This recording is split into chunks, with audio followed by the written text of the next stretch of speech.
because it's the same top-down camera angle, but I assure you it is a new spot. If you're watching this later, you probably want to jump ahead a little bit, hit the intro. I will edit it in from now on. But if you are watching this live, you know the deal. I have to go to YouTube, get my own link for my own show. One person watching, that's me. I'm the only one watching my own show. Paging Dr. Baudrillard. It's just me. I could lock the show and just watch myself. But we're not going to do that. Since no one's here, I'm going to grab the TV emoji. That's the real thing that makes people come watch the show. That's really it. Without the TV emoji, people are like, I don't know. Could check that out. Maybe, maybe not. But once you get the TV emoji in, that's when you know it's serious. Alright, posting. It is posted. Officially. Let's go. Let's do this. Okay, let me configure the windows. Haven't had this going on in a second. I gotta get the black chat window. I like the dark background. It's a little bit more official. Moving this over here. Very exciting. How's it going, guys? I'm also going to quickly send the link to Telegram. What's up? Everyone's here. All the important people are here. You can see my hand. We are live. I'm just gonna grab this link. How's it going? It's been like a month, unfortunately. It's been, I think it was almost a full month. I almost like don't want to shout myself out and like play it down and be like, yeah, it wasn't really that long, but it kind of was a long time. And we will talk about so many things that are happening. Not really me, but interesting other things, art things, reading things, painting things, so many things going on. What's up, everybody? So yeah, it should be fine in here. I'm very like open and honest when I'm doing the show now. I'm kind of like looking around, like not nervously, but I'm looking around because I'm in a new room. So I'm like waiting to realize like, oh my God, the fan is right next to the mic or like something like that. But I feel like we're pretty good in here. So I'm actually not in the studio. We'll hang out for a second. So it's 7:04. We'll hang out for like 1 or 2 minutes and then we'll get the actual show going. Pre-show is normally about me, I guess, anyway. What's up, Isidore? Santi G is here. Yeah, so it's been crazy, man. I feel like my voice is echoing in here, but I feel like it probably sounds cool on the mic. I'm in a big empty room right now. When I go upstairs, I'll have carpeting. So yeah, I moved, and it was really funny because it's like a nice little pre-show monologue. I was laying in bed. It was like after I did the last show, I think. It was like June 8th, like maybe the next week after. And I'm laying there, and my wife is like, you know, we have to like get ready to move. And in my mind, it's like, yeah, we'll just move. Like it'll take like a few days. Like we're good to go. I have this like calendar in my brain where I'm like blocking out all the work stuff and the comics. And I literally have this like somewhat schizo like map in my brain where like I'm doing this comic and then everything's all blocked out. And as we're talking, I can feel myself reaching into this calendar and like taking things out as more and more time. I'm realizing how long it's going to take to move. And then I was like, oh man, this is going to be really bad. This is going to take a really long time. And I kept thinking like, oh, it's just this week. Oh, it's just this week. But it took like 3 weeks, man. Moving sucks. I'm never going to move again for the rest of my life, ever. That's it. I'm going to die in this place eventually, not soon, but eventually I'm going to live here. This is it. All my stuff is here. I'm never moving again. And yeah, so then like, so I was like, all right, we're going to have to move, I guess. Obviously. It's going to take more time than I thought. And then I hurt my arm. So all of a sudden I could like feel the tendons in my arm and everything. And I was like, wow, that's really bad too. So I unintentionally took like 2 or 3 weeks kind of off. And I guess it was probably kind of a good call. I normally never do that except for Christmas. I think most like internet people take like time off around Christmas, I guess. But it was cool. Honestly, it was kind of like painful being away from like the situation where I can just come in and like do my art and post and like do everything. It was kind of painful, honestly, so I'm really amped that I'm getting it going again. The story with where I am right now, I'm going to press the new intro button in like 1 second. Story with where I am right now is, you might have seen me post about it on Twitter. You know, I have like all these different feeds going, so sorry if you like heard this already and like you're bored of it. But upstairs, so I have this room. It's perfect for the studio. I have like the easel and the table, and I think I might even do some shows where I take the camera and flip it horizontal and do some easel stuff and like still life painting stuff. I got it all set up, and then I go up there and I have my computer, which is obviously the last piece, and I have my computer on this table, and I have the power plug coming in. I'm obviously a kind of symbolic guy, that's why you're here, and I have the plug, and I'm like, wow, this is it. We're about to start a new era of the art situation.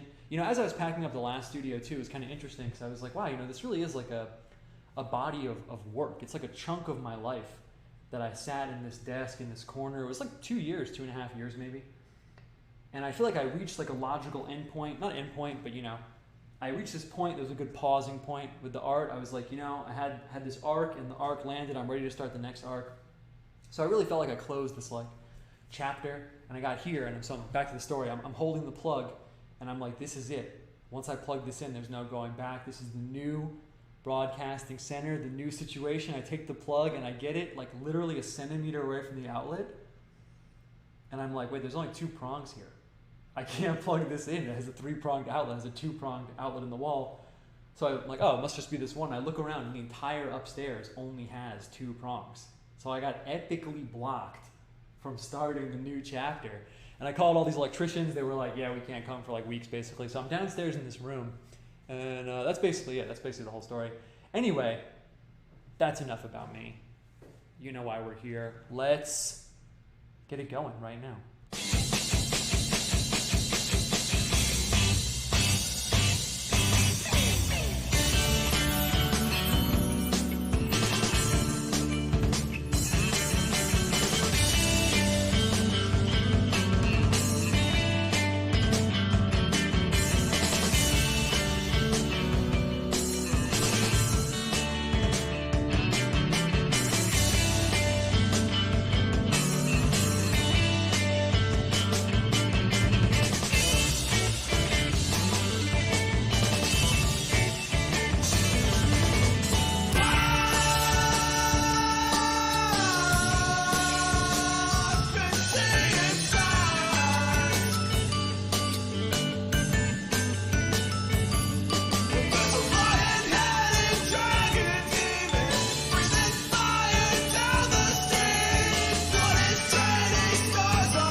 Wow, I literally clicked the wrong button. You know it's not the show unless I click the wrong button.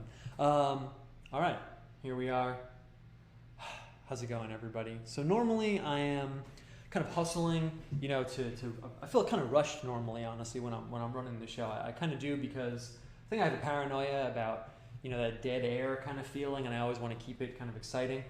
So we're going to get to painting as soon as possible, but I feel like we should talk about some things. I was gone for a minute like we were just talking about 2 seconds ago. Things will probably naturally come up as we're moving along. But I suppose the most interesting part, normally what we talk about, you know, sort of the first chunk of the show, first little bit, is reading stuff, information stuff, things like that. And because I hurt my arm, I did have some time to read. Normally I'm hustling to draw as much as possible, but I thought might as well rest these muscles, not, you know, get into a weird situation where I have a lifetime of like arm pain or something. I'm obviously a very paranoid person, as you know if you're here. So I did read a little bit in the chunk of time while I was gone, and I hit 2 really interesting books. For me, my own mental situation, and I think what I hope, I guess, is interesting about, you know, the show and posting on Twitter and everything is that even though I'm going through all these different seemingly random topics, there is a thread running through them, and the jumps, I think, are somewhat logical. So if you've been here, if it's your first time here, that's cool, but if you've been here for a minute, we were doing the weird 1800s Christianity thing. I read the Book of Mormon. I read a bunch of Mormon stuff. I hit that pretty hard. And I was poking into that world, and it really naturally led to going way back to the beginning of Christianity, which I knew was going to happen, and looking at situations regarding how doctrine was cemented and how certain ideas were cemented in the beginning of Christianity. Because a lot of those groups, I really feel like I understand them a lot more. I feel like I have a way more cohesive vision of where the 1800s American Christian groups are coming from. because their whole thing is, we just got free from Europe, now we can finally hit the Bible and see what people were really saying. And a lot of that, I'm not saying I agree with this, I'm just kind of, it's interesting, is turning the lens on these authorities that cemented doctrine and saying, did these guys get it right? What if these guys got it wrong? They're just a bunch of random dudes, right? How do we know they even got this correct? And I think that is at the core what leads to a lot of the seemingly weirder doctrines. If you poke into Jehovah's Witness stuff, they have things that mainstream Christians think are really weird. Same deal with Seventh-day Adventists or any sort of other group. I realize it's because of that. It's because they are totally sort of turning over this table of standard authority, and a lot of that involved the doctrines. So I had this book called Jesus Wars, and it's all about the first few councils in Nicaea and Constantinople and Ephesus and things like that. And it was super interesting. I feel like I'm going to do some work on some early Christian documents. There's a lot of really interesting stuff there. Pope Leo wrote this letter, and that became this cemented sort of piece of doctrine, different creeds and things like that. But it was super interesting reading. I'm doing something on the Athanasian Creed right now. Some people might know about that. But it's pretty interesting because I feel like my perspective has just gotten zoomed out really far. And I really am thinking a lot about what these doctrines and creeds mean. And I feel like a subtextual question in the 1800s American Christian stuff is, who says that we need to believe X, Y, and Z in order to get saved? And I think that's a really interesting question because it opens up this massive Pandora's box of, well, does the Bible say you need to believe in this specific creed to be saved? I mean, you can read it this way, you can read it that way. I was reading the Athanasian Creed, and it says, if you don't believe this creed, you're not saved. You're going to hell, basically. But I was like, if I go down the street to some church, a grandmother there, she's never heard of this. She has no idea about all this philosophical stuff. So that was super interesting. And I also hit this other book. I posted about this on Twitter. We'll get to painting after this, and we'll kind of naturally talk about some other stuff. But boom, I found this book. I posted about it on Twitter. Some people might have seen it. But this group, whatever group it was, they're called Remnant Publishing or something, printed, I suspect it was 2 or 3 million of these, and just mailed these unsolicited to people's homes. So some of you seeing this right now are probably thinking, oh, dude, I've seen that before. That came to my house 10 years ago. And some people didn't get that. But it came to my house, and my parents weren't even living in a major city. So they mailed these out, and I had it in my mind, but I didn't know what it was. And when I opened it, so check it out. So it doesn't say where it is or where it's from or anything about it. But if you go in, the only place the author's name is in this tiny little detail on the title page. And it says original text, doesn't even say her first name, by E.G. White. And I was holding this, and I was like, wait, that's Ellen White. That's the woman who started Seventh-day Adventism. Seventh-day Adventism has a prophet that started their religion. It's kind of like Joseph Smith, but a little bit less out there, respectfully to the Mormons in the audience, a little bit less out there. And I was like, oh, this is her book. She wrote this book, and the full title is supposed to be The Great Controversy Between Christ and Satan During the Christian Dispensation, i.e., the great conflict between the devil and Christ while Christianity is becoming a thing, in colloquial language. So I guess they just cut it off, cut out any Seventh-day Adventist stuff on the outside, and just mailed it out hoping people would read it. So I picked it up, and I was like, I could read this. I hit the Seventh-day Adventist stuff pretty hard, their history, when I was, maybe sometime last year when I was first poking into all this stuff. And it was really interesting because it's the exact perspective that I just gave you times a million. Her whole thing is basically I know we have a lot of Catholics in the audience. I'm not saying I think this. I'm just painting the historical picture. Her whole thing is there was a minute when Christianity got going, and then boom, this satanic dark cloud that blotted out all light and reason from the earth formed in Rome, and then Christians lived under this horrendous darkness of evil ignorance and bloodshed, and it was literally the worst thing of all time. And then slowly the curtain was peeled back, and now finally, I didn't finish it, but then eventually we're in America and we can finally be real Christians again. That's sort of the angle that I'm getting from it. So it's interesting because I never really heard that perspective from someone in depth. Of course I'm aware that worldview exists, but it's interesting reading along, and it's literally what I just described. It's this dark, evil cloud that blotted the minds of the innocent people who toiled in their fields in darkness without their Bible translated into local languages. So it was just interesting. There's no real point, but that's kind of where I'm at right now, poking into all that stuff. I'm going to do some interesting graphics and like comic stuff about it. Anyway, though, we'll talk all about that. There's more to talk about, but let's get into the picture situation. That's the real reason why we're here. I'll hit the chat really quick. Kind of like a casual, not too casual, but keep it a little casual. Do I stretch my hands or wrists before I do art? No, I've never done that. Maybe I should though.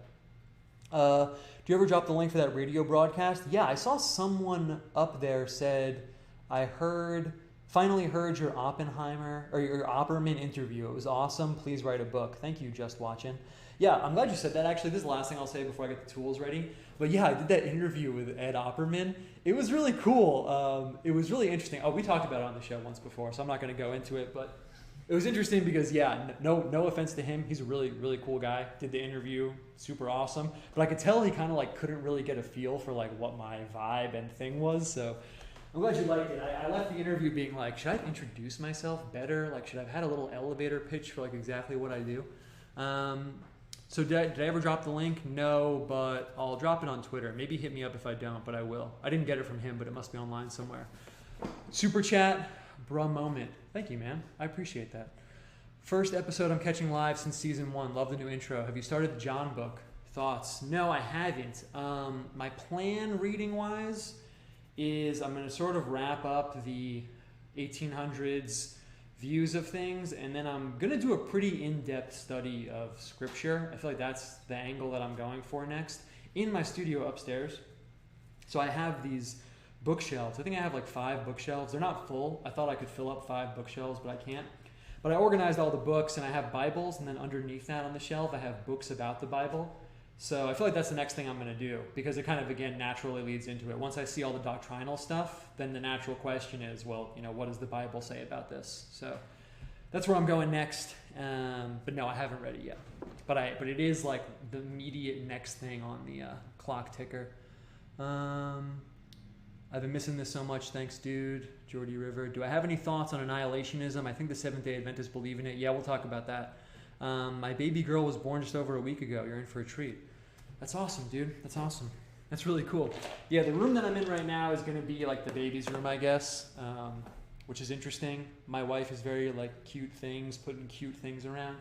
Maybe I'll paint something on the wall or something, but that's the room I'm in right now. And anyway, speaking of cute things, so I was getting the paints together, and then I realized, wow, I've all packed up. I have no idea where my brushes are. And I found them, but while I was looking for them, I found this bad boy. Check this out. Yeah. So this is a little art tip if anyone's getting into the art game. No one ever tells you this, but what you really need to secure your art supplies, oh, it opens perfectly, is a tackle box. That's what you're looking at right now. A tackle box, like for fishing, in case anyone in the audience doesn't know what a tackle box is, you got a whole world to get excited to poke into. But what you really need is like a tackle box. It's the perfect thing to organize art supplies. So I had this and I thought, it's the first show back. We're, easing back into it. I got this little guy in here. Little, I don't know what this guy is. Maybe he's like a Hindu guy or something. He lives in the tackle box. But I've had this box for such a long time, and I have all these little weird tools in here. I thought I would just kind of go in here and see what we want to grab. Maybe we'll do straight painting. Maybe we'll bust some other stuff out. This is an inkstone. In case we get some ink going, I'll bring that out.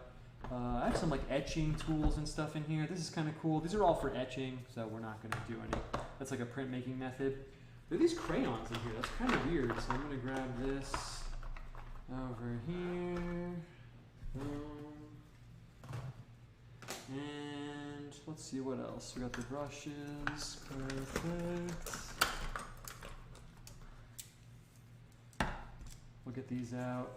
Might be kind of cool to use some like different tools, basically. I'm trying to make sure I don't have anything of my grandpa's in here. This is like his tackle box, so I'm worried like maybe I do, but I think it's fine. And we got these like darker inks. I think these are pretty chill.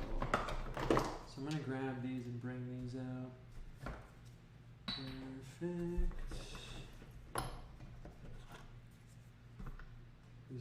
These are like hyper saturated watercolor inks. I know it's a little gnarly in here, but I've had this for like 10 years, so hopefully that's acceptable to the audience.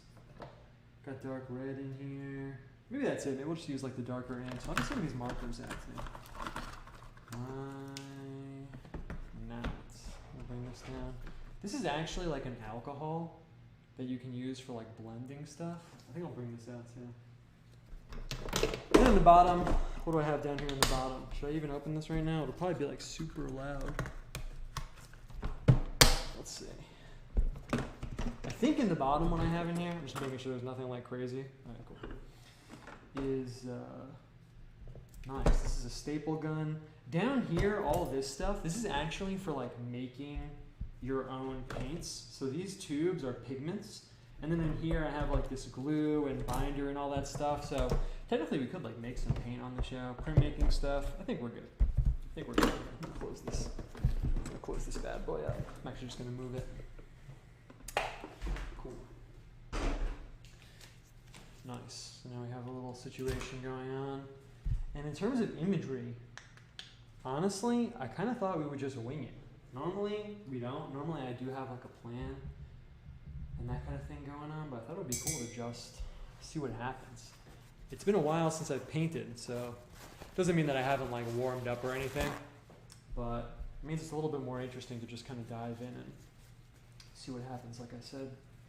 I guess the main theme, normally there is some like symbol set or symbolic imagery or something on my mind, but I guess one of the main things I was thinking of is the house, the home, the dwelling, the domicile. So many different symbols and things relate to that idea of like home, safety, a place where you live. So I think we'll start with that. And color-wise, I'm really feeling the green thing. It really is like summer style right now. So I'll start out with a color I would never normally use. Can you see what color this is? Not really, it's too dark. But I'm gonna open it anyway. I'm gonna grab a really big brush also because I want to lay down some water.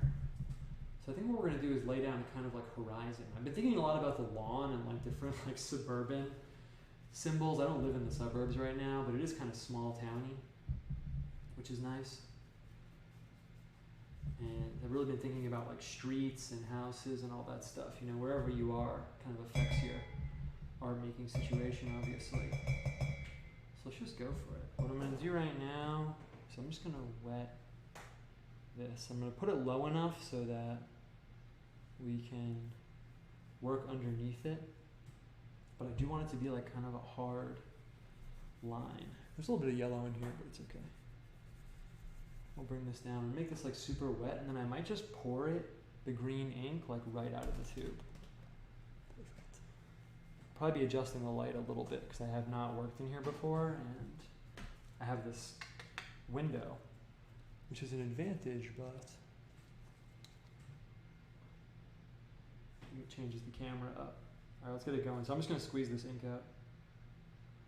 Yeah, there we go. Perfect. And I'm even going to try and like tilt this down a little bit so it just flows down a little bit more.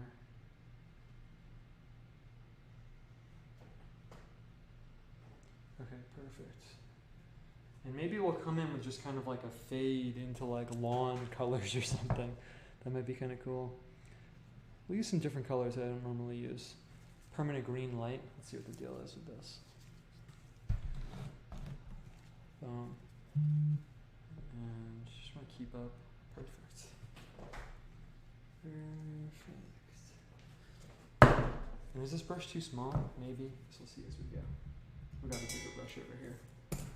And I'm really feeling like the summer colors. I guess spring kind of passed me by. Just come in here. Perfect. How should bring this down a little bit? See, the thing is, I'm gonna try and use some tools I don't normally use.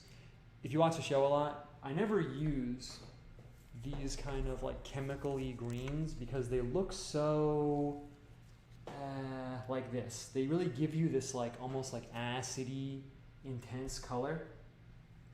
It's okay, we'll make it work, but it's not really ideal.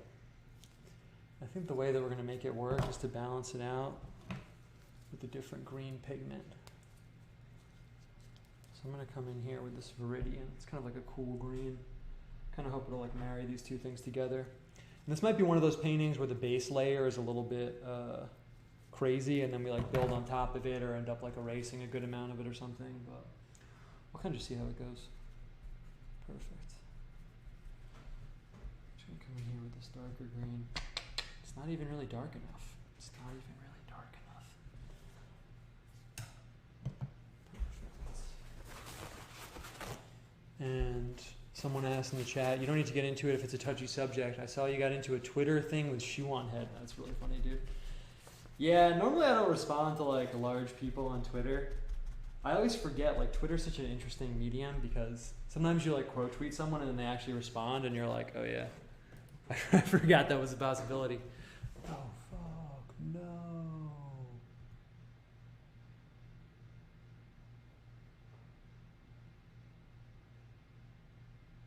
Oh, cool. I think I just pressed back by accident. This is officially like the warm up again show. It's on, right? I'm on right now. Just want to make sure. I picked up my mouse and it accidentally pressed the back button. I think we're good. Cool. Gotta have one unprofessional episode on the road back, I guess. Can someone in the chat just confirm that that me pressing back didn't destroy the whole situation? Let's find out. Yeah, it's back. Cool. All right. Yeah. So you asked about that. Yeah, it was funny because I don't know. I felt like what I said wasn't that controversial. We're good. I'm cool.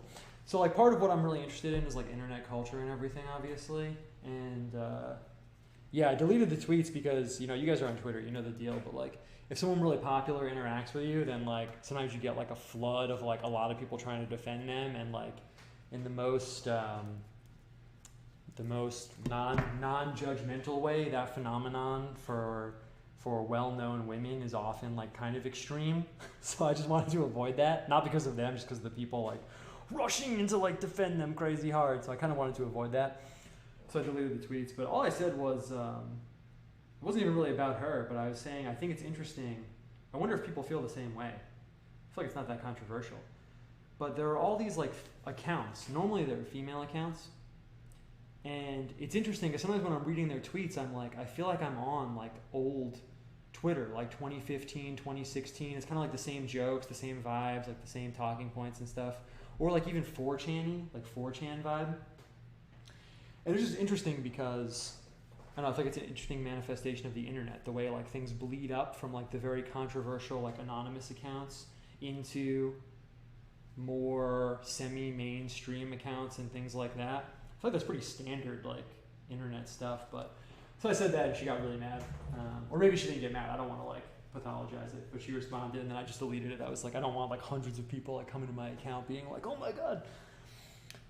So yeah, that was basically it. I'm gonna paint in like a house, I guess, right here.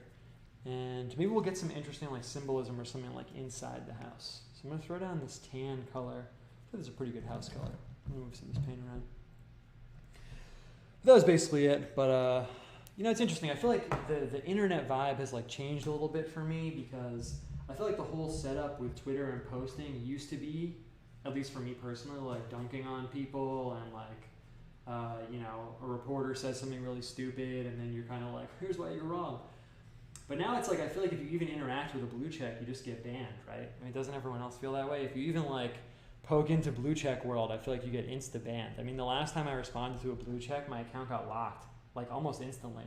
And I was like, oh yeah. I feel like they have some kind of like super ability to do that. So it has kind of like changed the game up a little bit. In a way it's nice because I think it kind of forces you to do more interesting stuff, I mean, everyone's kind of come here from a different place, but I think most people are probably like overly familiar with like, you think X, well guess what? Like here's why Y is actually the case. So it's kind of nice, but anyway. Try and like bleed these colors out. I'm just gonna like wing it a little bit here. Just gonna see what happens. Let's lay down. I think what we're gonna do is lay down some like blurry colors and then we'll paint up on top of it. So what I'm about to do might look a little weird right now, but let's just go for it. Nice, I got another super chat. Thanks, dude. Nathan Hayes said, are you gonna get on decentralized social media anytime soon before you lose accounts and stuff? There are fragile networks and clones out there with federated software. Yeah, it's something I'm really interested in. I haven't done it yet, but now I am definitely in a position to actually check it out and get open to it. Like Urbit, I guess, is one thing people talk about. I don't really know much about it. But yeah, I do want to do that. That's part of why I got a Telegram and stuff. But yeah, I mean, it's interesting. We talked about like Internet 3.0. I feel like when Trump got banned, it kicked on like Internet 3.0 in my mind, where I was like, oh, it really is like that now. You know, like whatever people think about him. I was like, oh, it really is like that. Like it really is like the bar just comes down and you're like censored, you know, or just taken off like certain platforms. And I feel like I've been wrestling with that a little bit, to be totally honest with you guys. Like, it's almost like every time I post something now, I'm like, oh, am I gonna get banned for this? Like anything. You know, I say anything and I'm like, oh, is this gonna be the tweet that like gets me in trouble or whatever? Like, it's such a lame situation, but in a way it's kind of forced. It's kind of forced. You know, we always joke about the esoteric thing. People are always like, oh, I'm esoteric posting and all that stuff, but it's almost kind of nice in a way, because like the ban hammer floating around all the time kind of does force you to float under the radar and all that stuff.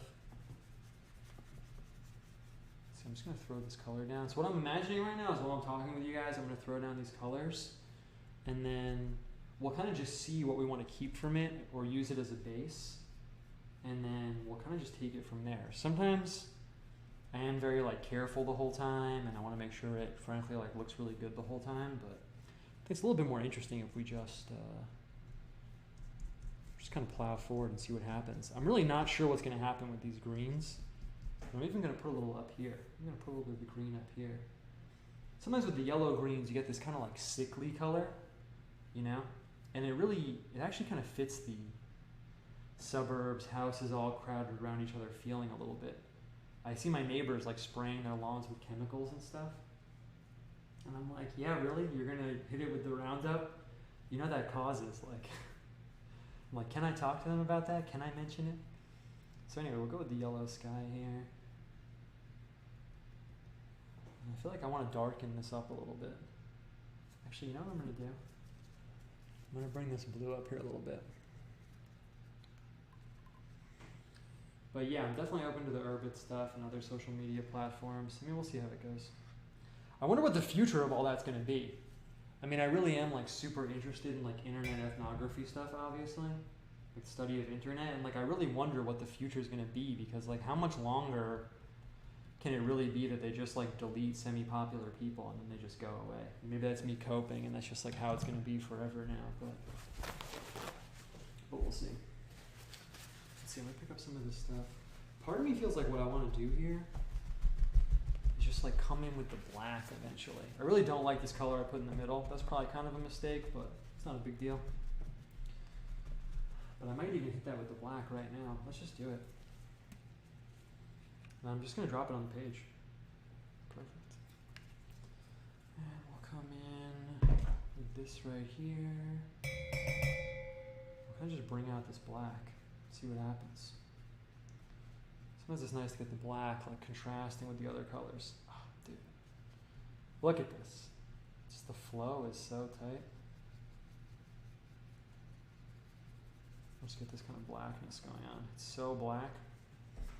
So dark. It truly absorbs all the light. And we'll get a little dry brush down here. That's what I really want to get going. Look, it's so black it doesn't even matter. I just wash off the brush, it just comes with it. Yeah, perfect. Nice. And what I'm gonna do is paint into this black with some white. That's actually what I'm gonna do right now. Should I pick it up in the center a little bit? Let's kind of see what happens. Let's pick it up a little bit. You can't even tell.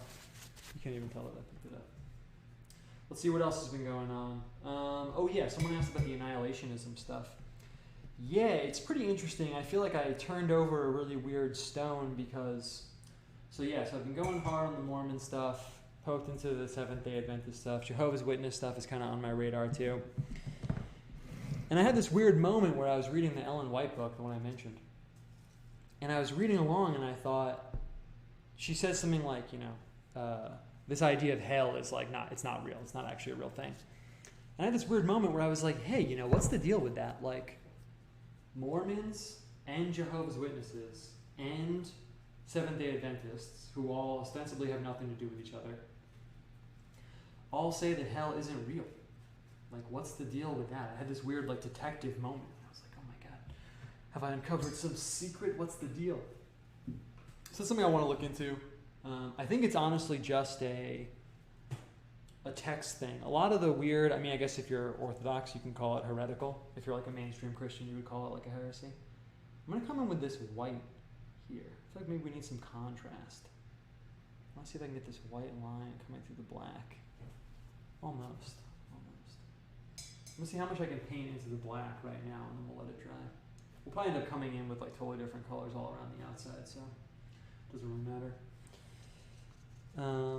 But I feel like, yeah, a lot of it is going into the Bible and saying, well, is this explicitly 100% technically in here?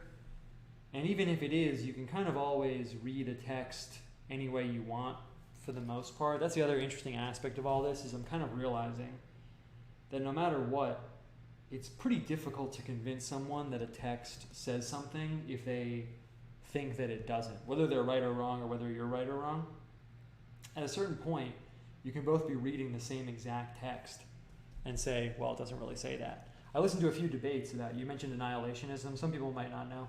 So technically what annihilationism is it's the idea that instead of going to an afterlife if you're punished in the Christian like theological system, instead of going to hell and like burning forever, it is, you just get annihilated. Basically, you just experience death, and you just get annihilated. That's basically it. That's what annihilationism is.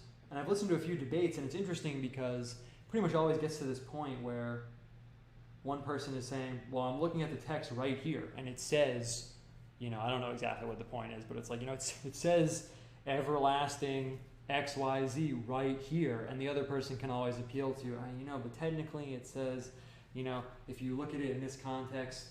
So it's interesting because, I don't know, it's almost very like postmodern in a way, unfortunately, but it's like at a certain point you really can read a text however you want. I don't really know what I think about it yet. That's kind of why this is all going to lead into like a more scriptural study where I really do poke in hardcore and, you know, go into like the translations and phraseology and everything. But yeah, it's pretty interesting, man. I think it's pretty weird they all came to that conclusion. I don't think that inherently makes it true, obviously, but it is kind of an interesting thing.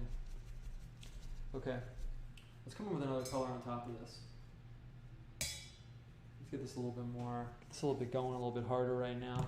Honestly, what I'm feeling is big, something big and powerful. I kind of want to throw down just like a huge skull around this blackness.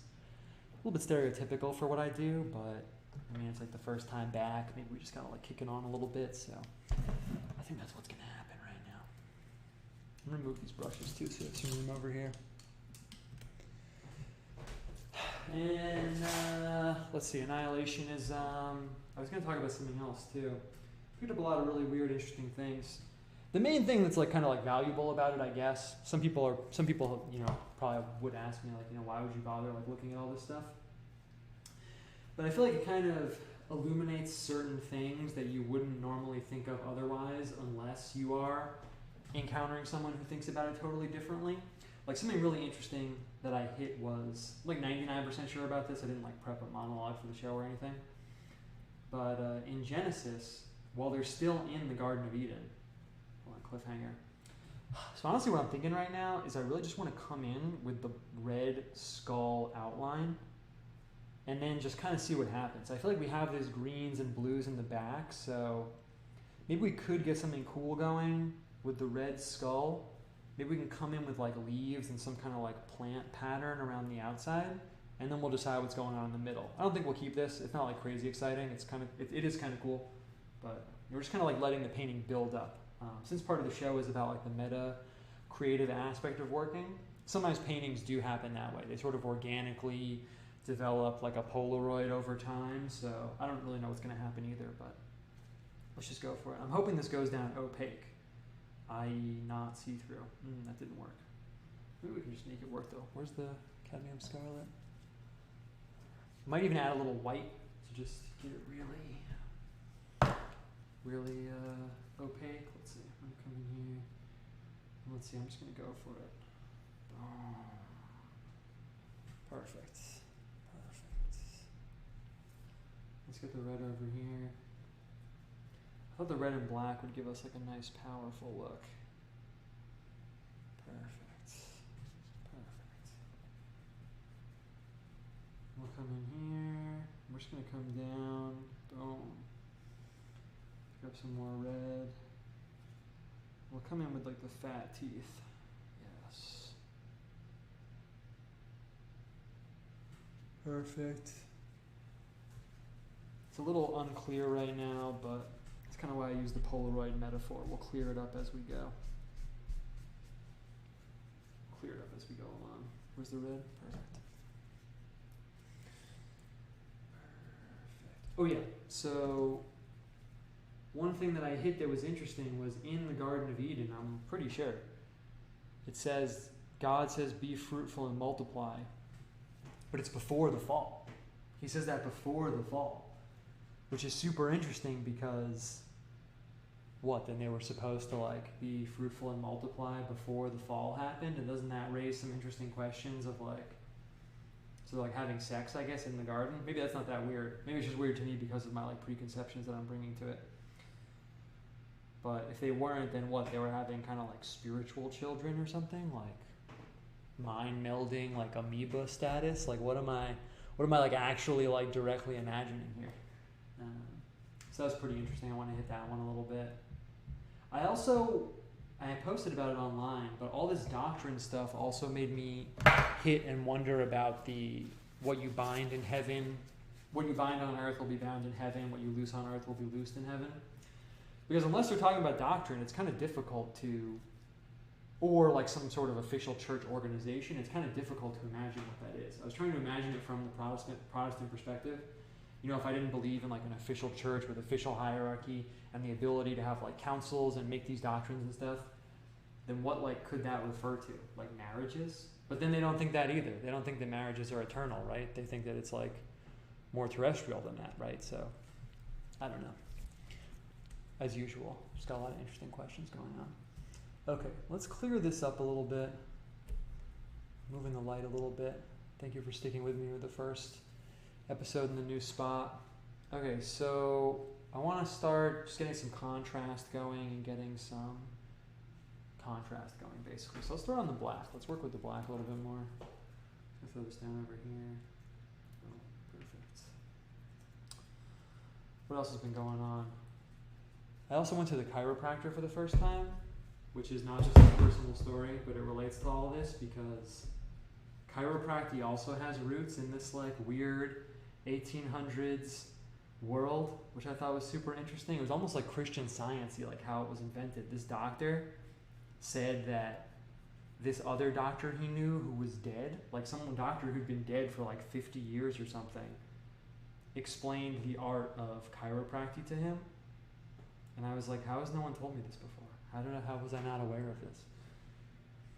So there's a lot of interesting sort of weird stuff going on there. I'll probably end up making a comic about that because I feel like the fact that everyone knows about chiropractors, but it started with this weird doctor literally getting like medical advice from ghosts. It's just like too awesome. It's just like too perfect. So let's come in here. Perfect. Everything's so shiny. Sorry about the light situation. Cool. Okay, and what I'm going to do right now is I'm going to just black this whole thing in. And we'll come in and paint around the outside, and then we'll decide what direction this is going in. If this is your first episode, normally it's not as like free form. Normally we do have a plan, but I thought it would be cool to just mix it up at least one time. I'm just going to black out this house too. That was kind of cool for a second, but let's just see where it goes. Cool. Okay, nice. And I guess we kind of got to decide what we want going on the outside.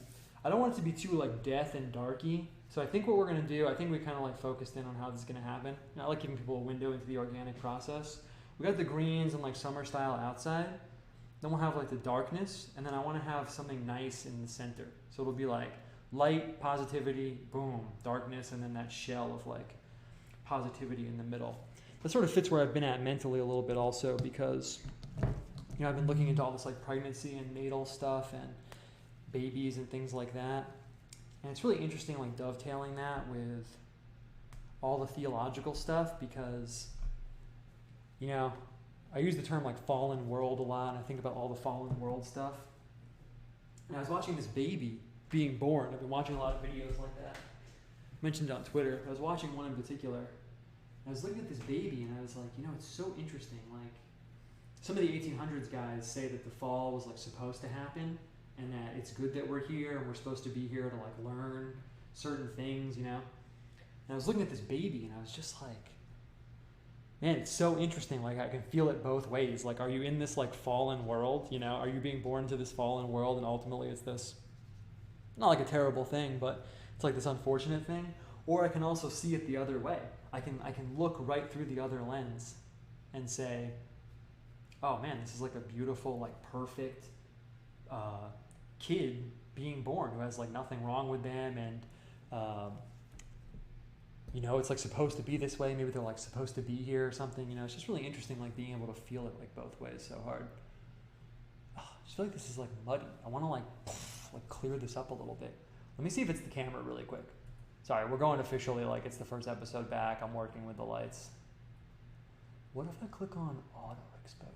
Wow, that's way too bright. What if I click on, oh, that's kind of better, but now it's like really blown out. This is like season 1 status. Someone said they hadn't been here since season 1. Well, now you get the season 1 experience. If you weren't here, this is what it was like in season 1. I had to like try and make the lights work literally every episode. But now it's just because of this window and we're in a new space. What if I turn this off? No, that did not work. Okay, I think this is good. Yes, there we go. That's perfect. It's a little blown out, but I think that is perfect. Perfect. Okay, sorry for the technical difficulties. Got to warm up a little bit.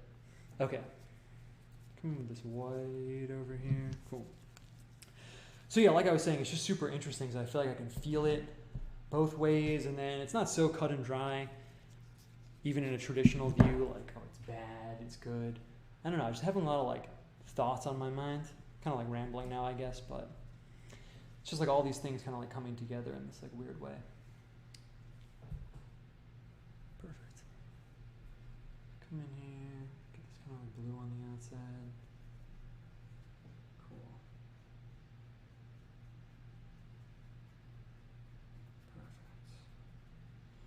And I was just mentioning that because I feel like maybe that's what I'm about to try and capture here on the page. We'll have like the nice sort of outside and then the darkness in the center, but in the very middle, I'm going to put some kind of like positivity, some kind of like light in the darkness, so to speak.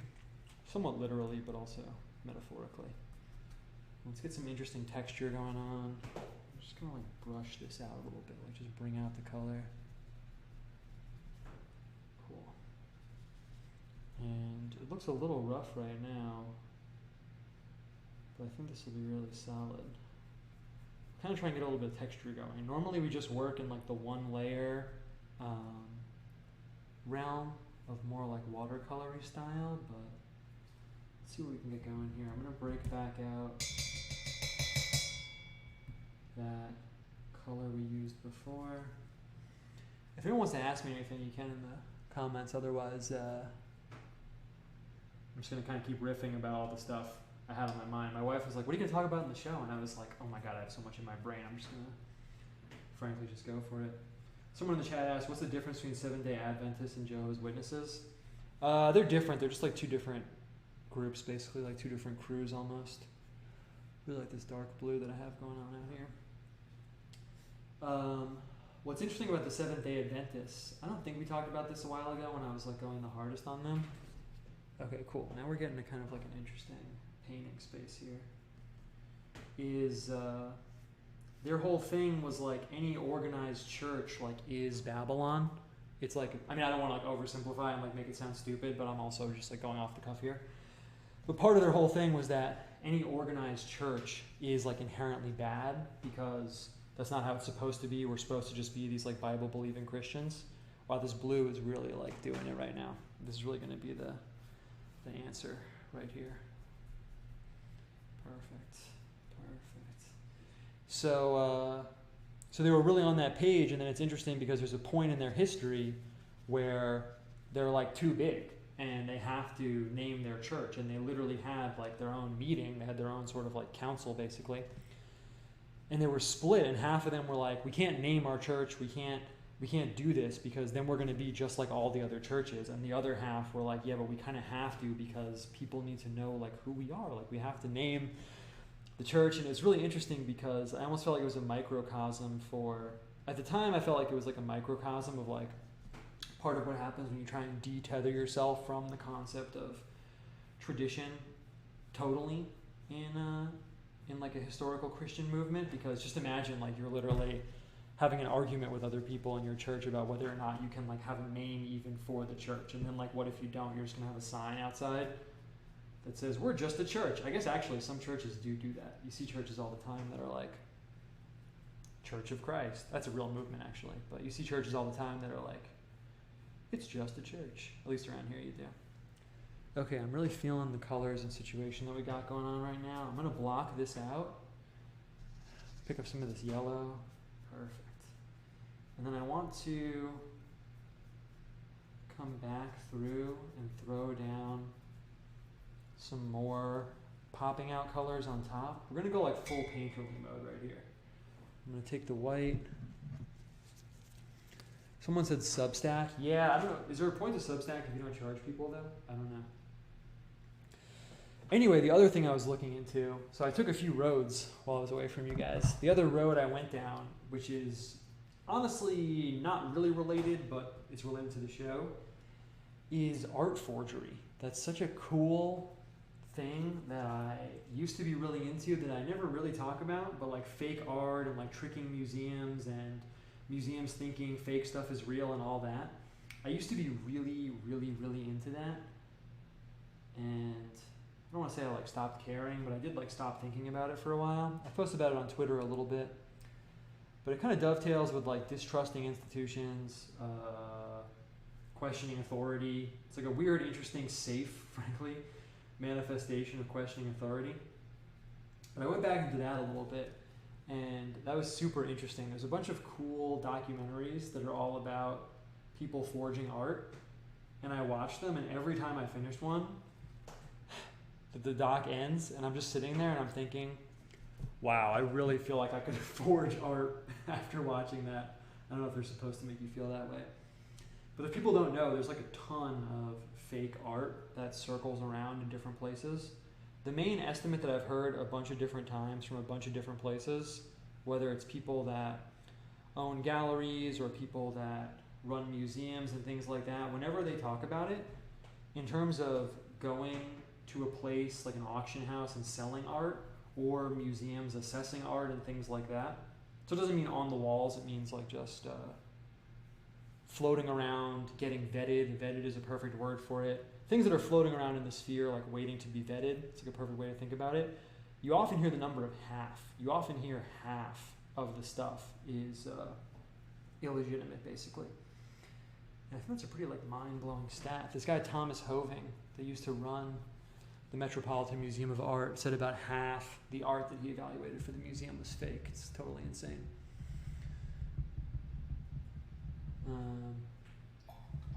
And a lot of it's really interesting because, you know, you'll look into some of it and like, it really makes you feel like you could do it, honestly, because a lot of the people that get away with it don't do that good of a job in terms of certain aspects of it, and they'll still sell the art for like millions of dollars, literally. For example, one of my favorite examples is there were these people that were forging a bunch of art. It was in New York, so it kind of was a big deal. At least used to live in New York. And I remember hearing a little bit about it, but I didn't look like too much into it. After the fact, obviously, not while it was going on. And they were forging paintings like Jackson Pollock paintings and things like that. But when they got like scientifically evaluated, one of the things that came up was that some of the paint that they used to make the painting like didn't even exist at the time of Jackson Pollock's life. So it's just funny because I feel like part of the reason why I think it's really cool and interesting is it manifests that thing that I'm really into, especially, you know, if you see me post on Twitter, of like sometimes experts are just really winging it and they don't really do a good job, and people see the veneer of like, I'm an expert, I'm an officially sanctioned authority. But like I just said, like, you know, the type of paint they were using and everything wasn't even invented at the time. Like, you think people would like check that, right? And there's a lot of really cool examples like that. I see someone asked what some of the docs are called. There's one called, honestly I forget what it's called, but if you just take out your phone and search art forgery documentary, it's the main one that comes up. I've watched other ones obviously, but the one I'm thinking of right now, it's like the main one that comes up because I don't know if it was made recently or if it just like popped off recently. But that one, the one I'm talking about right now, it's mostly about like forging Rothkos and forging abstract expressionists. That's kind of like what you would call like modern art painters. And that was a really interesting one. There's a really good one about this Native American painter. It's called There Are No Fakes, but it actually gets like crazy dark and talks about like people getting tortured in like horrible ways and stuff. So if you're like sensitive to that kind of thing, don't watch it. But yeah, and then for me, the place where it gets really interesting is with the ancient art, because with paint, you can always appeal to, well, how old is this canvas? How old is this paint? And stuff like that. But for sculptures and some things, it's almost impossible to, in my opinion. You know, you have a piece of marble, how old is the marble? Kind of like game over, right? Like, how are you going to know that? I suspect a lot of things in museums are fake, but of course I would think that because that's my bias in nature. Okay, so we kind of got this like chunky color style going on here. I really like that little stroke right there. So I think I'm kind of torn on if I should put in the eyes. I feel like I'm just going to. But I'm going to leave enough room. Perfect. And do the other one like this too.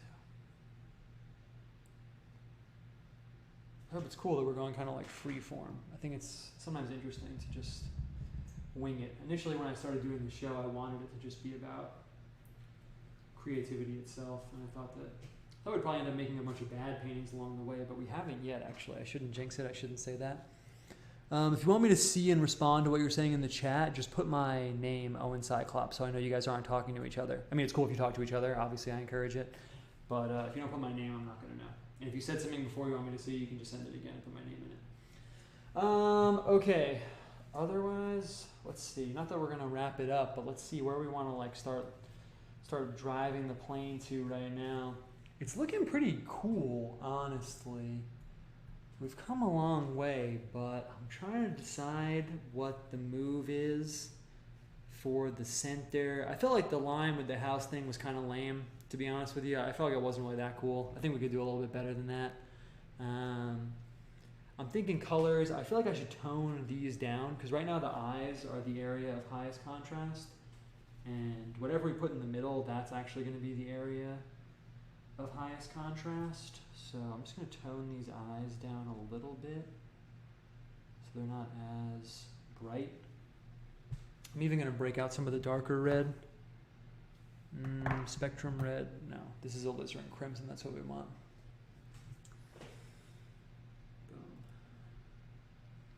I'll throw down this darkness in the eyes. And we'll put something here, something like bright. I mean, I kind of want to put like a baby or something, but that's a little bit too on the nose with like how my life is going right now. Although a baby is kind of like one of the preeminent like theological symbols. I also did want to talk about the Jesus stuff a little bit more, the Jesus Wars stuff a little bit more, because it's interesting. You know, something I heard one of the Mormon guys say, was that Christianity became a creedal religion and that maybe it wasn't supposed to be that way. I'm not saying I think that at all, just to be clear, but I thought the term creedal was really interesting because it really highlighted a lot of stuff for me, because that's such an interesting distinction to say, oh, well, it became about the creeds. And I mean, I think I could more easily make the argument the other way and say, well, of course you need creeds, and like, how do you know if people are believing the right thing and all that stuff? But it is interesting because you have, the first period with these councils that's characterized by, let's make sure people are believing the right thing with creeds and stuff, and then those are locked in. And then when you get the Protestant Reformation, you get all those confessions of faith. If anyone hasn't looked into the Protestant Reformation, which you should, it's almost characterized, in my opinion, by confessions of faith. Here's this church's confession. We started a new church. Here's our confession. Here's our number 1, we believe this. Number 2, we believe this. I'm not saying there's anything wrong with that. Actually, it's probably a good thing. But it was just interesting to have that lens put on it of like, oh, it's all about the creeds now. As though maybe that wasn't supposed to be the case. I don't know, it's interesting. Again, like, obviously I talk about things here I don't necessarily subscribe to. Okay. Oh yeah, and with the Jesus Wars stuff, what was I going to say exactly about that? Yeah, it'll come back around. Let's decide where we're going with the center of this painting right now. I'm going to sort of dab up some of these lighter parts. We might have to come back in and just decide what we want to do with the eyes exactly. It's kind of cool though with this texture that we're getting here. This painting's interesting if you're, obviously I was going to say if you're following along, but if you're watching you are. Because like I feel like we take one step forward and then maybe we take a step back and then we take a step forward. It's been kind of interesting, like coming along with this one. Like now I really like this texture that I'm getting here with the eyes. It's kind of tight, right? Maybe you should even pick up some of this over here. Oh yeah, what I was going to say with the Jesus Wars stuff, where I was going with that whole little narrative right there. Man, this looks dope. It's really good texture there. Was, I'm reading about all these heresies and stuff, and it's interesting because at a certain point, when you look at it totally cohesively, it's almost like it's difficult to not land on a heresy. Like, example, I'm going to pause for a second, just little something I've been thinking about a lot. I've literally been like lying awake in bed thinking about this. So first you have Nestorius. In case people don't know, Nestorianism, that was a big, like almost like an offshoot in the Christian world. Like a lot of the Eastern churches became Nestorian. They even went into like Asia and China and stuff. It's really cool to check out. But Nestorius basically caused this whole issue. I'm going to build up the outside, I guess, while we're talking. Nestorius caused his whole issue because on Christmas Day, he gave this speech, this sermon. It was a sermon. And the whole point of the sermon was, hey, everyone, people are using this term Theotokos. In case people don't know, that's still what they call a Virgin Mary in the Orthodox Church. It means God-bearer. Theo obviously means God, and Tokos is actually related to our word take, but it means take as in like to hold. So it's Theotokos. It means Mary, like it means mother of God, basically. So he comes out and he's like, hey, everyone's using this term Theotokos. I guess it was like, I don't want to say it was just starting then, or maybe it became a bigger thing, but for some reason he felt the need to address it at this time. I think we're in about like the 300s AD. And he says, so everyone's saying this, and I read a lot of stuff, and I think the most charitable way to pitch what he was saying was, I like to try and give people the benefit of the doubt with their arguments, was, everyone's calling Mary Theotokos, but you really shouldn't call her that because she's not really the mother of God. Like when you read, I'm not saying I think this, obviously, I'm probably going to say that 100 times this episode, but he was saying, when you read about God, who created the universe and is in Genesis, like God, that God doesn't have like a mom in that sense. He's uncreated, he has, he doesn't really have a mom in that sense. So this term, it's kind of misleading when you call Mary the mother of God. We should really call her Christokos, i.e. Christokos, i.e. Christ bearer, because she's really Christ's mom. It's a little bit more accurate. It's more accurate than saying Theotokos, right? And everyone freaked out, and that's what started a lot of this stuff. So on the one hand, you have Nestorius getting branded as like the ultimate heretic for saying, don't say Mary's the mother of God. Really didn't work out for him. But on the other end, at some point later in the councils, you also have people getting called heretical because they were saying Jesus is God in a way that obscured his humanity. Like it's almost like they were too enthusiastically saying, Jesus is 100% God, definitely 100%. And then other people were like, well, you kind of have to emphasize that he's human too, right? You're misleading people because, you're leaving out the human element of Christ, and isn't that part of the whole reason why this whole system works is because Christ took on human flesh in X, Y, and Z. So it's really interesting because when you look at the whole picture cohesively, it's almost like, well, at one end you have this guy saying, Jesus, Mary isn't God's mom because Jesus isn't exactly God, and he's, getting shafted basically. I'm not saying unjustly so, maybe he totally deserved it, probably, but And then on the other end, you have people being like, well, they're emphasizing too much the other way. So it's really interesting because when you look at the whole cohesive history of it, it's like this razor thin line where it seems almost virtually impossible at certain points within the historical framework to not push it too far one way or the other.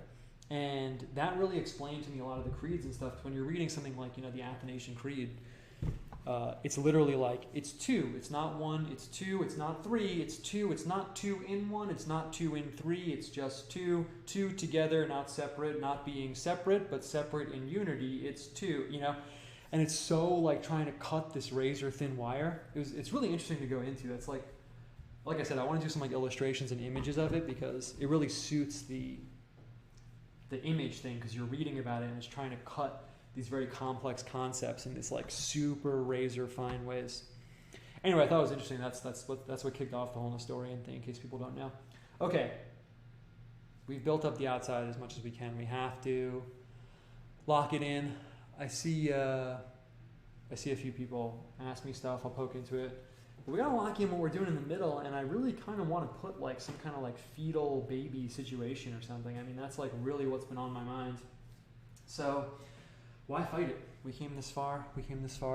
Just winging it. Let's just do it. I did not plan my setup here in the best way, but it's okay. Yep. Perfect. And yeah, in case people don't know, another interesting thing I picked up, a little just cultural reference, but I don't mean this to offend anyone. I'm not really a Monty Python guy. It's just not my thing. I don't know. I'm really American. I'm not English, but other people like it. That's totally cool.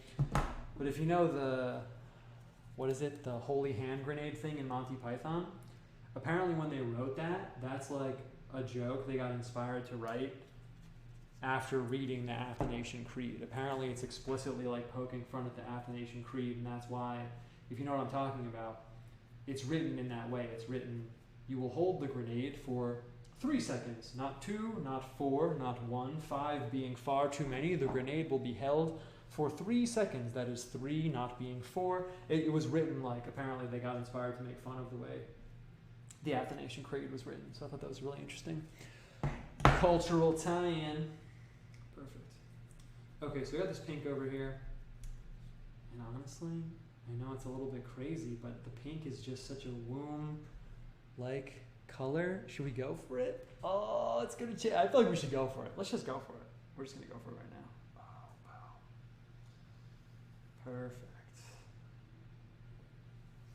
Perfect. Wow, just the circle looks really cool. I really did not anticipate that looking so tight. I'm going to be completely honest with you. I almost feel bad filling that in because it looks so sick. I mean, we're obviously not going to fill that in. Let's be real. Some people might not know anything about Asian art or Buddhist art, but there's something called an enzo, where Zen monks would paint like a circle in ink. That's actually like exactly what it looks like. So we're just going to roll with that. We're just going to leave the circle. And that's perfect. That sets up the whole rest of the painting. Now I know exactly where we're going here.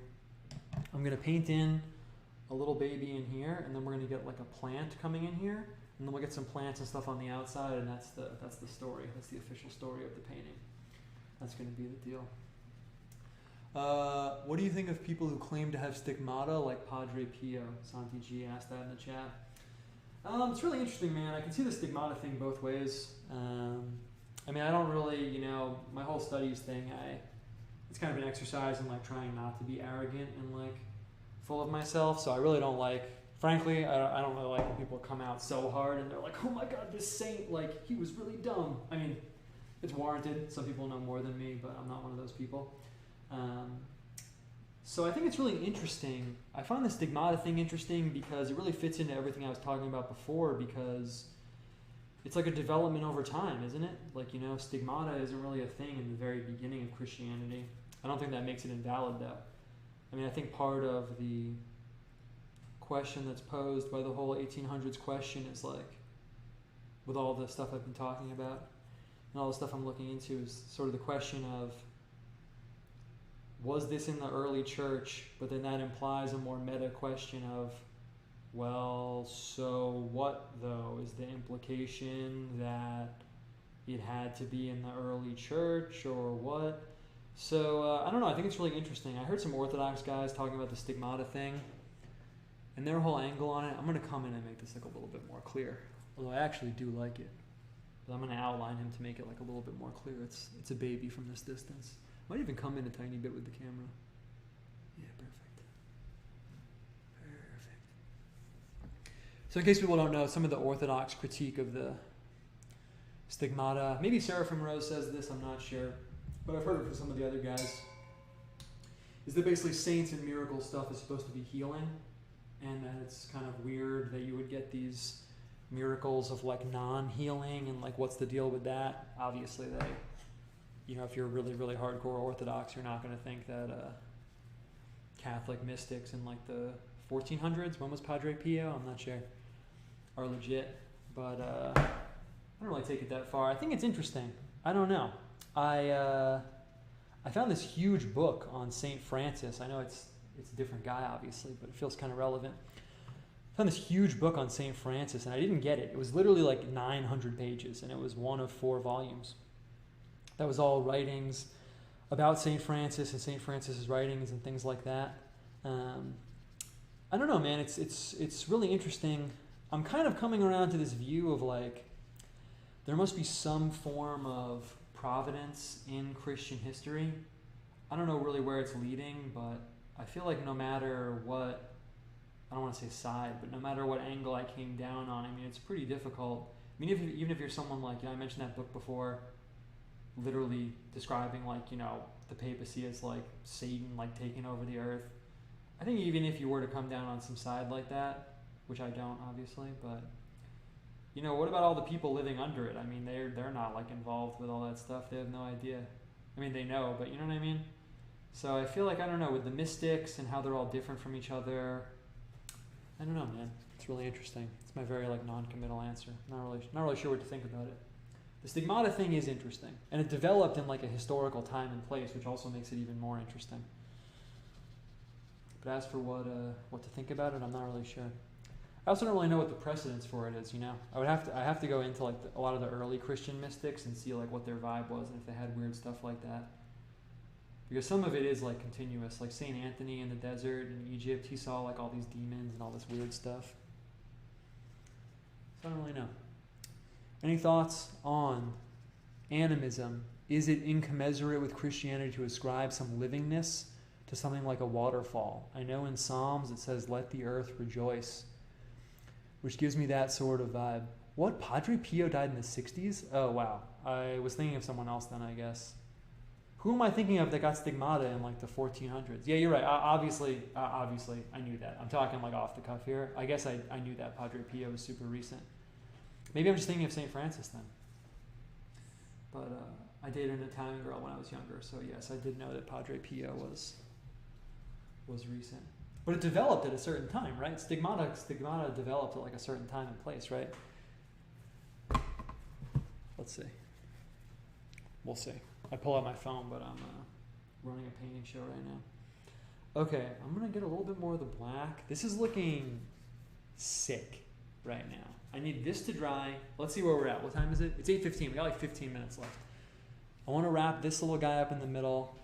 And then let's see. I'm really torn because I'm really liking the built-up textured background and then the stark middle and then this nice little thing in the center. This on black is really tight. I'm kind of just wondering how much I should do. Obviously, we need to do a little bit more.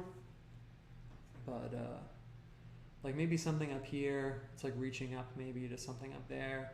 Maybe we'll get a few stars in the blackness. Maybe we'll put a sun on the outside or something. That's what we're going to do. I'll put in a few like little details while we're here talking. Okay.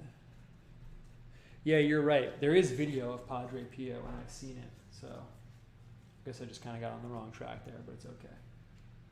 If this were like a real TV show, we'd get a lot of letters about that, but thankfully it's not. But yeah, I've seen a video of Padre Pio doing the Mass and everything. Let's see. What's coming on over here? Oh yeah. Someone, since we're on that note though, it is interesting because I have read some things. I'm the kind of person, and this is not a slight at like anyone way more like dedicated and like holy than me. I'm not talking about them. But I'm kind of inclined obviously to like believe mystics, obviously because of everything I do and vibe on and everything.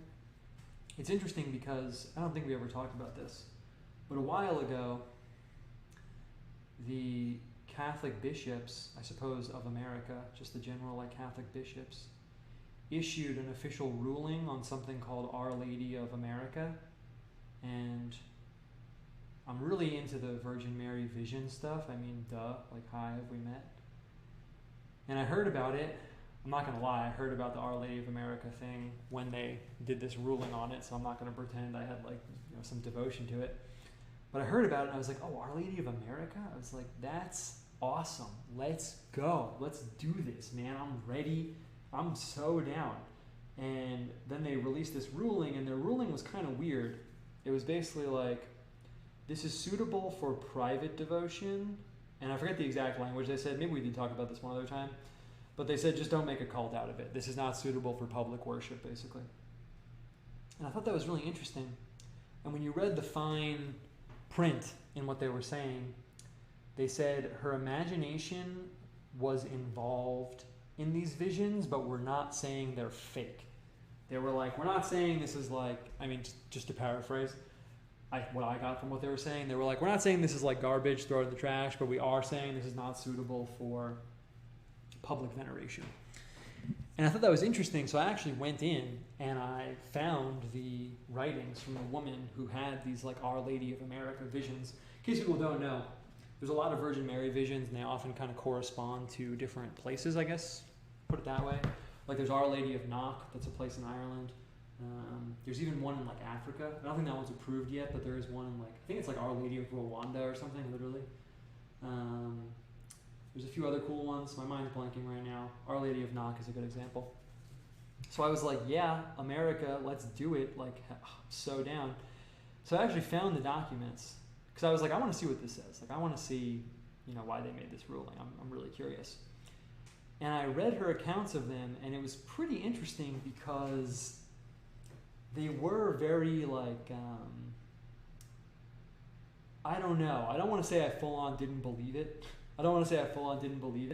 But after I read it, I was thinking like, oh, I could see why they made this decision, because, a lot of the personal visions are very, they're just that. They are very personal. And some of them do seem a little unbelievable. It's only certain details, but I thought that was a really interesting one. I'm not talking about any canonized saints or anything like that. I'm just literally talking about random people. I think that woman was a nun in Cincinnati or Ohio or something, wasn't she? It's something weird like that.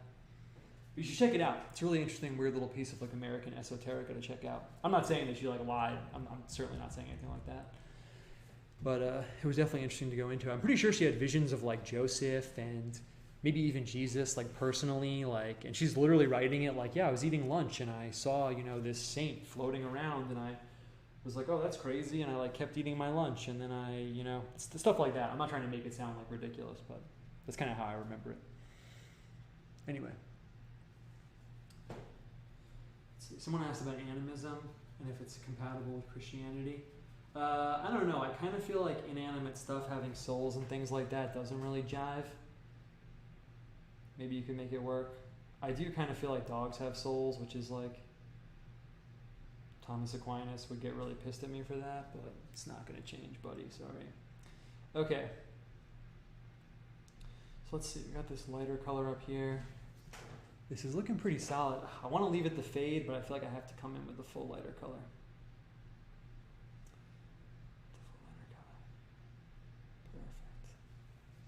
Perfect.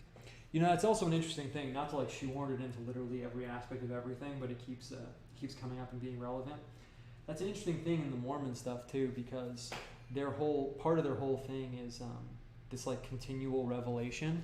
And I'm pretty sure that they officially distinguish between private and public revelation and stuff like that, which I think is a really interesting like official distinction to have. I don't want to like speak for them because I'm not Mormon, but I kind of got that vibe from poking into their stuff, where it's like there's a distinction between, yeah, maybe you had this like vision or experience, but that doesn't mean that it's 100% for everyone.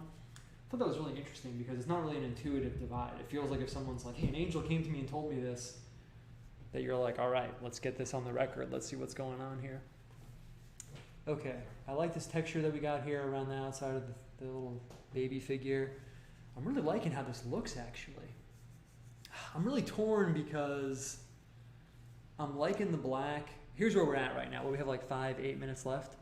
I feel like the eyes are almost holding it back a little bit. I almost want to black the eyes out a little bit. I almost feel like I could get another color in the blackness, but I don't want to mess up the vibe. But, you know, let's see what happens. I'm going to get some black going on here. I'm just going to black out like chunks of the eyes.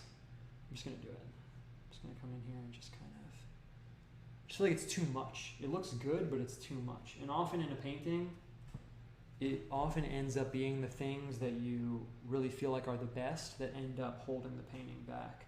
That happens all the time. I did this picture of an artichoke one time, and it was awesome. It was so good. It was really one of the best drawings I ever did. I did this drawing of an artichoke, and I got like the light perfectly and everything. It was so sick. I actually did it because I was way younger, and this girl I dated for a long time kind of officially like ended things with me, and I was like, I'm gonna make such a good picture that you know, I kind of did it out of spite, basically. It's so stupid, but it was really good. It's one of the best pictures I ever made. And on the left side of the artichoke, so with the light's coming over here, I had this piece of reflected light. It was like light was bouncing back up on the artichoke, and I captured it in like charcoal, frankly, like really well. And I was like, that's it. That's the best part of the picture. And I brought it in, and this teacher I really respected was looking at it, and she was like, yeah, this is really good, but you know what the problem is? She was like, it's that little part down there. She was like, it's way too bright. You have to tone it down. And I thought, oh, that's the best part. That's the thing that's making the whole picture. And she was like, no, you have to tone it down. That's what's ruining it, actually. And I toned it down. It was so painful because I was like, oh my God, it works. But once I toned it down, the whole picture came together cohesively. And it really taught me that sometimes that one bit, no matter what it is that you're holding on to, because you're holding on to it, it is preventing everything else from cohesing. It's like you've pinched it and held it, and everything else like a Polaroid has developed, and that one point is frozen. I really learned a lot that in that moment. I think about it a lot. Okay. I'm really tempted to kick up like a really dark blue inside the skull, but I don't know if I should. I'm going to do it. Let's just do it. In regards to the animism, I'd agree that objects do not have souls, but there are principles of creation, cities, lords of spirits. Podcast talks about that a bit. Yeah, I'm glad you mentioned Lord of Spirits. I've actually never listened to that or checked it out, but a lot of people have been talking about it. But you reminded me of the other thing that I checked out in my little absence. This is how we'll wrap up the show right now. But I think some people know about Michael Heiser and his work. But Michael Heiser has this thing called the Divine Council. I think that it's actually like, don't go to this website because I don't know if this is the exact website, but it's something like divinecouncil.com. Like he got the website. But if you Google Michael Heiser Divine Council, it will come up.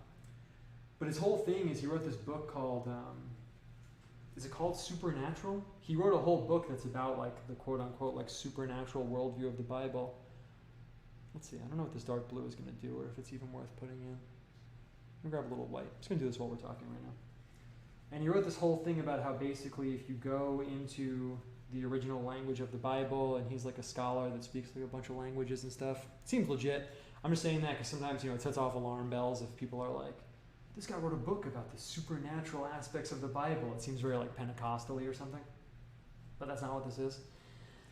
And he says that if you go in, there's this concept of the divine council, and you can find all these places in Scripture where God is basically in the heavens surrounded by other heavenly beings, and that he has this like council of heavenly beings basically.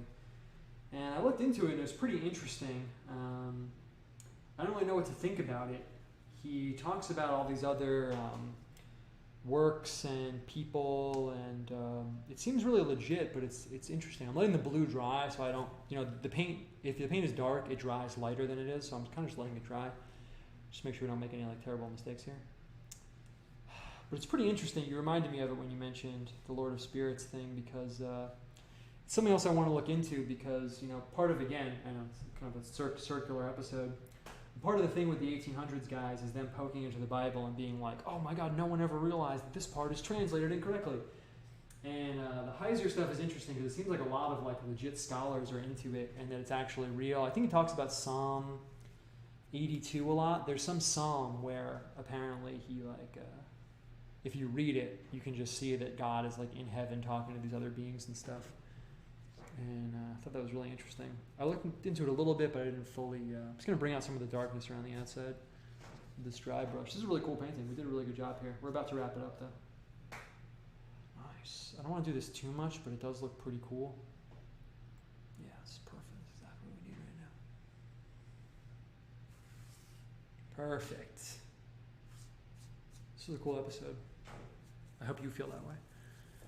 Yeah. I think we're good on here, man.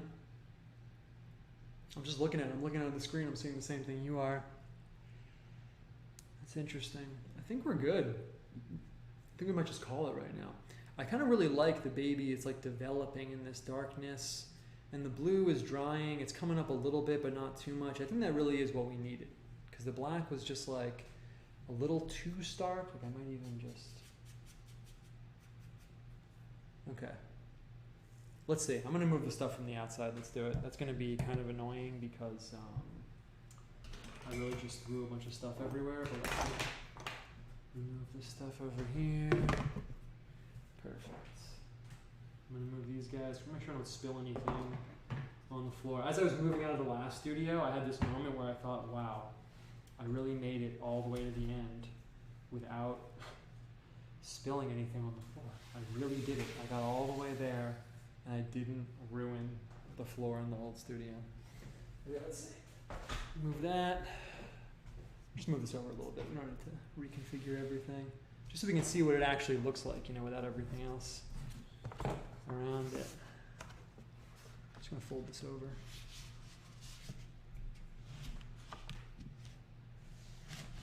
Perfect. Yeah, I think this is looking pretty solid. Cool, man. I'm looking at the screen, so I'm seeing the same thing you are. Cool. That was really fun. That was really a good time. Okay. Well, you know the deal. At the end, I always say I feel the need to recap, but you were just here. But anything we need to go over? It's kind of cool for me doing one where I don't know where it's going. So that was really fun. I think there probably was some times in there where we were like, how's this going to look? But I think it turned out really well. I kind of want to capture more of that organic creative process as we go forward. I might make the new show season 4 since we're in this new spot, season 3 right now. I know it's really important technical business. But I also think that as we're moving forward, we've pretty much only done watercolory stuff. And I want to build up into more painting. So that might just be something to look forward to. I think it would be cool to build up more layers and get more chunky more painting in the painting show, if that makes sense. Otherwise, symbolism-wise, I think it's really tight. Sometimes when I get these colors going, just the more, I don't want to call it abstract, but more just the colors themselves, you can kind of feel this light, naturalness on the outside. Then we have the death and darkness, and in the middle we have this nice little poof of color. So I think we did a good job. Captured the summer vibe a little bit somehow. What's on my mind? Obviously, that always happens. So that's the deal. 8:30. We're right on time. The arbitrary time limit I have set. So that's the deal. That's the first episode in the new spot. Thanks for coming through. Dealing with warm-up, technical difficulties, things like that. And I'm really excited. I'm really excited to see how things develop here, because once I get the easel upstairs and everything, we're good to go. I want to do some still life painting stuff. I think it's going to be a very exciting time. So that's the commercial for what's coming up next. I also have the new shirts and everything. I think I showed you guys last time, but I have so much stuff ready to go. Anyway, that's the deal. Thanks for coming through. Thanks for hanging out. Thanks for watching the show. Thanks for helping us battle the forces of darkness that seek to obscure us, but it's not going to work, obviously. Ever, and we had our little oasis painting moment, but now we go back. Now we go back to the battlefield. So thanks for coming through. I'll see you guys later.